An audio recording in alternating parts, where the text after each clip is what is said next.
아, 한 10년 전쯤 일이었는데요. 서울에서 이제 부목사를 하던 친구가 굉장히 힘든 고난을 이제 만났습니다. 정말 이게 좀 법정 투쟁에도 휩쓸리고 정말 무고하고 힘들고 고통스러운 그 일들에 휘말린 친구가 있었어요. 어쩔 줄 몰라 하며 저에게 전화를 걸었어요. 그래서 제가 뭐라 했냐면 친구야, 울산에 와라. 울산에 맛있는 거 많다. 와서 나하고 하루 동안 놀자. 그러니까 사모님하고 월요일에 차를 타고 왔더라고요. 그래서 제가 정자 바닷가에 가서 회도 사주고 맛있는 것도 사주고 멋진 찻집에 가서 차도 마시고 하루 종일 저희 부부와 그 친구 부부가 서로 밥도 먹고 차도 마시고 그 친구가 힘들고 어려운 일들을 저한테 다 쏟아내는데 저는 위로해주고 격려해주고 그러면서 하루 딱 지나니까 그 친구 얼굴이 또 사모님의 얼굴도 환하게 되어서 이제 서울로 올라갔습니다. 그리고 시간이 흘러서 그 친구가 얼마 지나지 않아 이제 대구 쪽에 제법 큰 교회, 뭐 한 성도수가 한 7, 800명 되는 교회 담임 목사로 가게 되었어요. 그래서 그 친구가 그 교회에 이제 저녁 예배 강사로 저를 불렀는데 그게 가니까 그 교인들이 전부 저를 아는 거예요. 이게 어찌된 일인가 싶으니까 알고 보니까 그날 낮 설교 때 제 이야기를 했나 봐요. 자기가 정말 몇 년 전 힘들었을 때 울산에 사는 친구가 누구야 무조건 울산 와라 울산에 맛있는 거 많다 하면서 맛있는 거 사주고 멋진 경치 있는 곳에서 차도 마시고 내 이야기도 다 들으고 온전히 하루 종일 부부가 자기 부부를 맞이해주고 환대해줘서 정말 큰 힘을 꿔 서울로 돌아가서 또 다시 목회를 하게 되었노라. 바로 그 친구가 오늘 저녁에 옵니다. 그렇게 이제 광고를 하니까 주일 설교 때 그렇게 하니까 그러면서 이제 저를 다 아는 것이죠. 저는 사실 다 잊고 있었거든요. 근데 이야기하니까 어렴풋이 이제 그랬지 기억이 나는 것이죠. 그리고 작년에 제가 큰 어려움을 당했을 때 그 친구에게서 또 연락이 왔습니다. 그래서 뭐라고 하냐면 원필아 대구 와라. 대구에 맛있는 거 많다. 어디서 많이 들어본 이야기인데 대구 와라. 그러면서 2박 3일 동안 호텔을 딱 잡아주고 그 2박 3일 동안 저는 하루만 그랬는데 저를 밀착막하면서 대구에 맛있는 데는 다 데려가고 저녁에는 또 삼성 라이온즈 프로 야구 경기를 또 끊어놨더라고요. 야구 구경도 하고 소리 질러라. 그게 참 이제 큰 위로가 되었던 기억이 있습니다. 여러분 고난과 어려움을 당하면 그제서야 이제 세상 인심이 드러나는 거죠. 그제서야 또 사람이 분별되기도 합니다.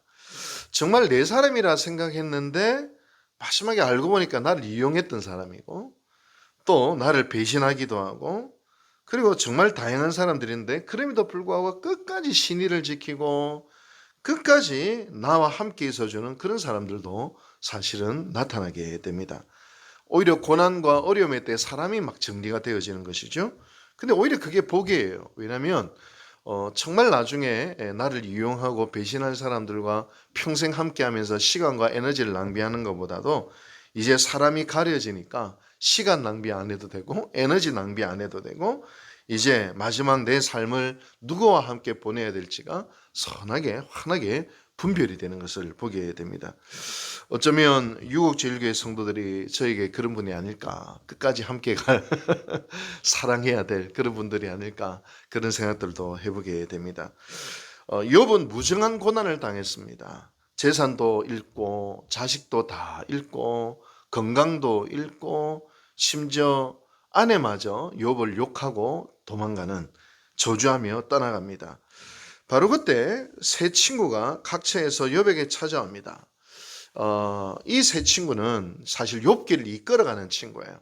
나중에 보면 이 세 친구가 욥에 대해서 어줍지 않게 충고를 하고 욥은 거기에 대한 답하고 또 충고를 하고 답을 하고 이 내용이 사실 욥기의 내용이에요. 거의 한 절반 이상을 끌어갔는데요.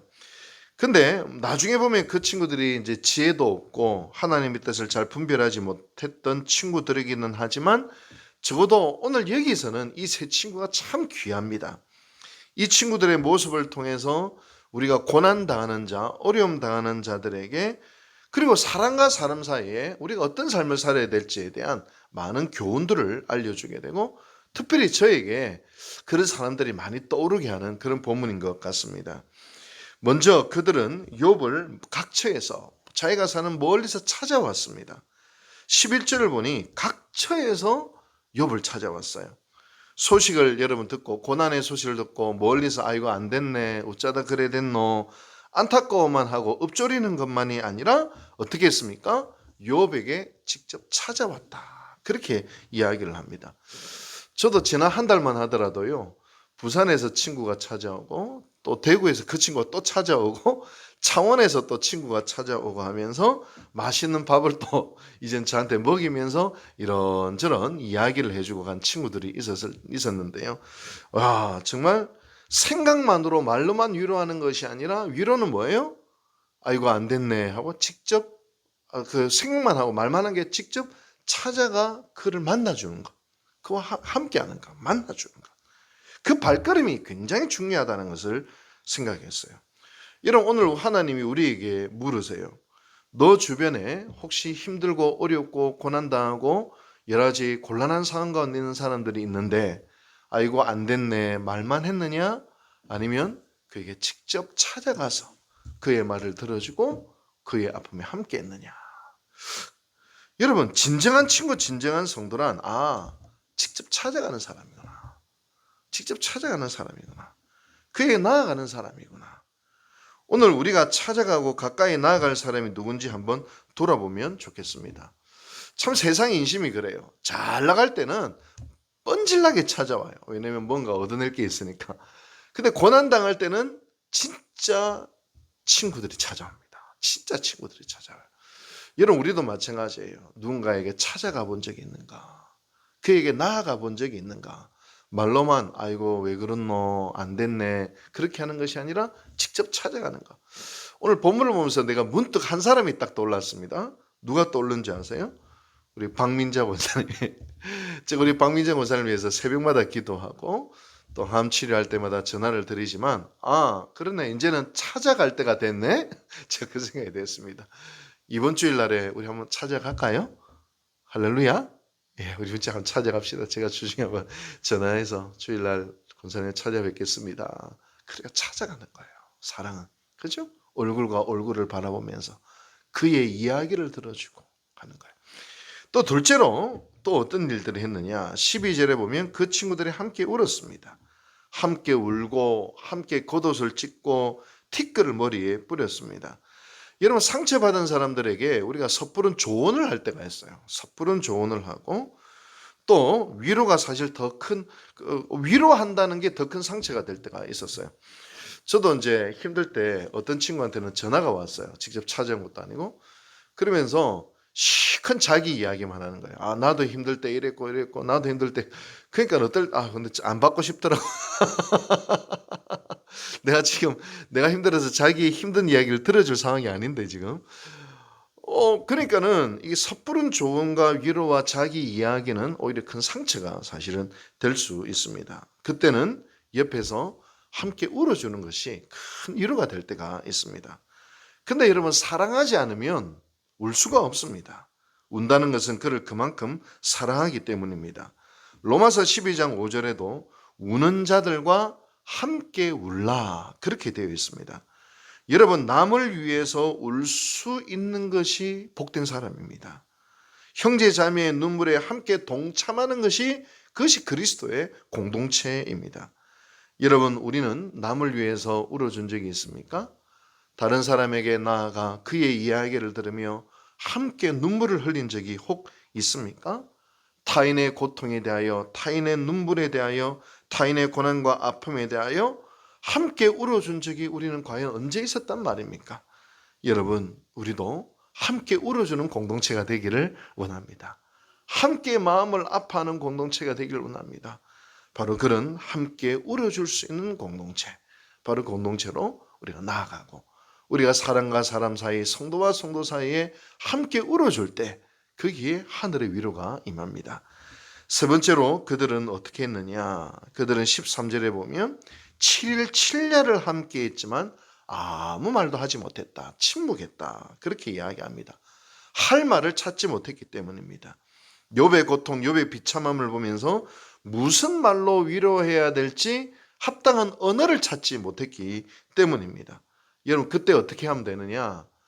우리는 말을 하려고 하는데 억지로 말 안 해도 됩니다. 억지로 해결책이나 좋은 책을 제시 안 해도 됩니다. 가장 좋은 것은 뭐냐면 침묵 속에서 손을 꼭 잡아주는 것. 손을 꼭 잡아주는 것입니다. 무슨 말을 해야 될지 알지 못할 때 그 옆에 함께 있어주는 것. 아무 말 하지 않고 그 옆에 함께 있어주는 것. 손을 잡아주는 것. 여러분, 예수님의 별명이 뭔지 아세요? 마태복음에 보면 예수님의 별명 임마누엘입니다. 하나님이 우리와 함께 계시다. 여러분, 우리가 신앙생활을 하다 보면 저도 느끼는 것은 우리가 기도를 할 때 은혜도 주시고 때로는 조언도 하시고 위로도 하시지만, 그러나 우리가 알아야 될 게 있어요. 우리 감정적인 위로가 안 오고 가만히 앉아 있는데도 별다른 느낌이 없다 하더라도 우리가 한 가지 분명한 사실은 예수님이 우리와 함께 계셔준다는 거예요. 한 번도 떠나지 않으신다는 거예요. 여러분, 발자국이라고 하는, 여러분 그 이야기 들어보셨죠? 발자국이 두 사람의 발자국이 있습니다. 하나는 예수님의 발자국, 하나는 내 발자국입니다. 근데 어느 날 힘든 시간을 보내고 나서 뒤를 돌아보니까 발자국이 하나밖에 없어요. 그 사람이 예수님께 원망합니다. 예수님, 힘들고 어려울 때 예수님 어디 가셨나요? 그러자 예수님 말씀하십니다. 내가 너를 업고 지나왔노라 말씀하시지 않습니까? 예수님은 우리를 떠나지 않는 분입니다. 임마누엘이라는 사실을 기억하시기 바랍니다. 여러분, 우리도 이런 임마누엘의 은혜를 서로에게 할 수 있게 되기를 바랍니다. 많은 말을 않고 침묵 속에서 그와 함께 있는 것. 무슨 말을 해야 될지 적당한 언어를 찾지 못하더라도 그와 늘 떠나지 않는 것. 함께 있어주는 것. 바로 그것이 사랑입니다. 아까 말했던 그 부산과 대구에 있는 친구들은 일주일에 한 번씩 전화가 와요. 그게 뭐예요? 내가 함께 있다. 그 표시인 거죠. 함께 있다. 그 표시예요. 일주일에 한 번. 뭐 별다른 내용 없어요. 잘 있나? 뭐예요? 별다른 언어도 동원할 수가 없어요. 그냥 내가 너와 함께 있다라는 것이죠. 여러분, 우리 유곡제일교회가 바로 그런 교회, 우리의 삶이 바로 그런 삶이 되었으면 좋겠습니다. 사람과 사람이 살아가는 데 있어서, 나아가 성도와 성도가 함께 신앙생활하는 데 있어서 특별히 고난당하는 자에게 해줘야 될 사랑이 무엇인지 오늘 본문은 세 가지로 이야기를 합니다. 그에게 가까이 나아가는 것, 또 그와 함께 울어주는 것, 침묵 속에서 그 옆에 함께 버텨주고 있어주는 것. 오늘 이 성경은 그 아름다운 장면을 우리에게 보여주고 있습니다. 저는 이것이 우리가 걸어가야 될 길이요, 고난당한 자를 대할 마땅한 모습이요, 혹 우리 유곡제일교회에서 힘들고 어려움이 당한 자들이 있다면 바로 오늘 이 세 가지의 모습대로 그렇게 사랑으로 나아갈 수 있게 되기를 바랍니다. 그리고 우리 유곡제일교회가 바로 그런 공동체의 모습으로 나아갈 수 있게 되기를 바랍니다.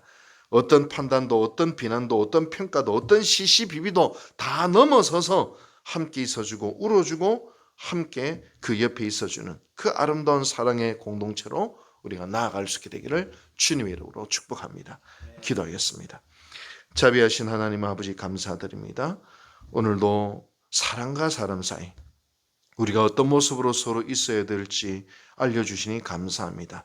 그 사랑으로 사랑할 수 있는 저희 공동체 되게 도와주시옵소서. 예수님의 이름으로 기도하옵나이다. 아멘.